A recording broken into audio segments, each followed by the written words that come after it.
Magandang araw. Tara, samahan niyo ko yung pauwi galing sa eskwelahan. Bumili nga pala ako ng taho kanina. At ngayon, samahan niyo muna kami magpakita ng aming Mag-aarang kasuotan.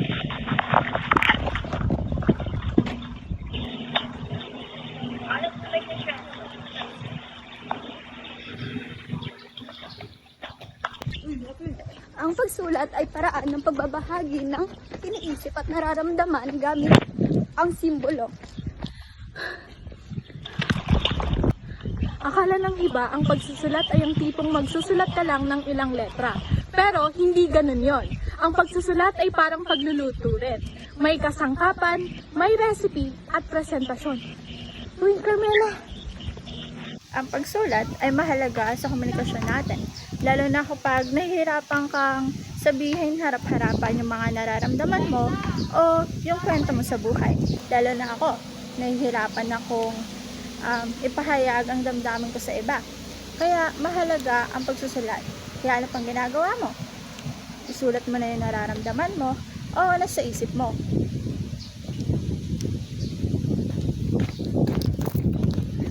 May karanasan ka na ba sa pagsulat? Siyempre meron. Mula pa lang sa elementarya, tayo ay sumusulat upang makabuo ng sanaysay, maikling tula, nobela at marami pa. At sa pagkakataon na tayo ay sumusulat, ang ating isipan ay nasusulit upang tayo ay makapagbigay ng salobin at ideya.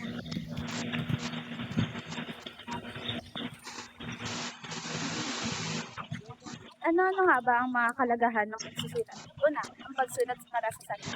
Dito, mailalabas mo ang iyong saloobin o nararamdaman na hindi mo kayang sabihin sa verbal na paraan. Pangalawa, ang pagsusulat para sa pag-aaral.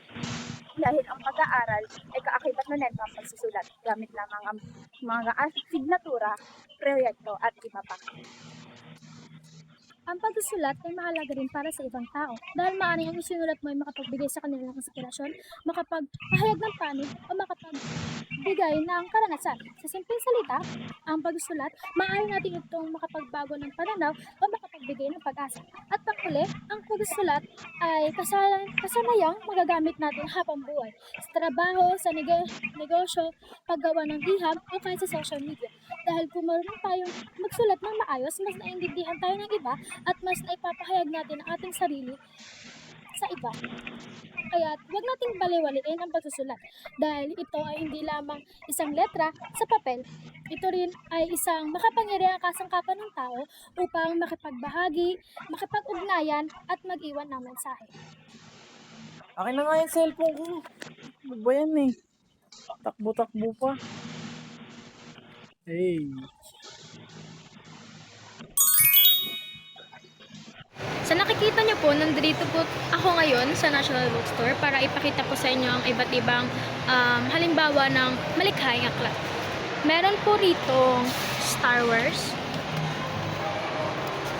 Isa po yan sa isang halimbawa ng malikhaing aklat. Meron pa po rito at ito. Ngayon naman po ang impormatibong pagsulat. Narito po ang mga halimbawa. The Bones of Contention. At meron naman po ang mapanghikayat na pagsulat katulad po ng How Your Words Can Change Your World and Don't Worry to Be Happy.